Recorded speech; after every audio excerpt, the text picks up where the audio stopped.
سلامونه دوستانو. په ګوجروالا کې یو ښکلی ځوان چې شازل خپل دوستانو ورسره څو ورځې زنا کولو نه بعد ډېر په بېدردۍ سره قتل کو. که غواړئ چې د ټولو معلوماتو نه خبر شئ ویډیو راسره تر اخره پورې وګورئ، او کوم ملګري چې زموږ په چینل کې نوي دي او زموږ چینل یې نه سبسکرایب کړی نو مهرباني وکړئ زموږ چینل درسره سبسکرایب کړئ او خوا کې ورسره د ټلۍ نشان ووهئ چې داسې معلوماتي ویډیوګانې درته په اسانه در ورسي. شازل چې په ګوجروالا کې اوسېدو څو ورځې مخکې خپل دوستانو ډېر په بېدردۍ سره قتل کو. د شازل ګناه څه وه چې د ظالمانو په داسې بېدردۍ سره قتل کو، خو مجرمان لا تر اوسه نه دي ګرفتاره کړي شوي او د پولیسو پوره کوشش جاري ده چې زر تر زره به پولیس خپل مقصد کې کامیاب شي. نو دوستانو، د شازل مور په خپل بیان کې ویلي دي چې دغه هلکان یې دوستانو او دوی ورپسې کور ته راغلل او موږ ته پته هم ونه لګېده، خو موږ د سی سی ټي وي فوټیج په ذریعه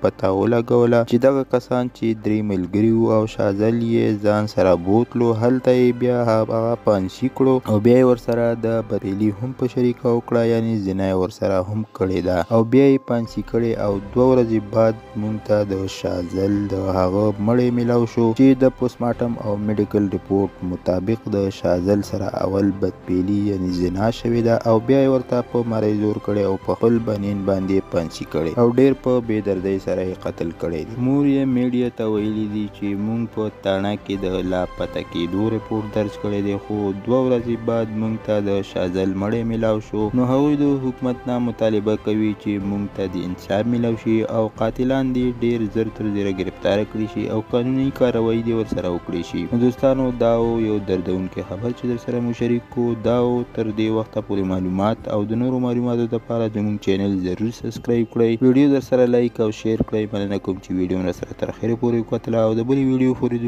الله په امان.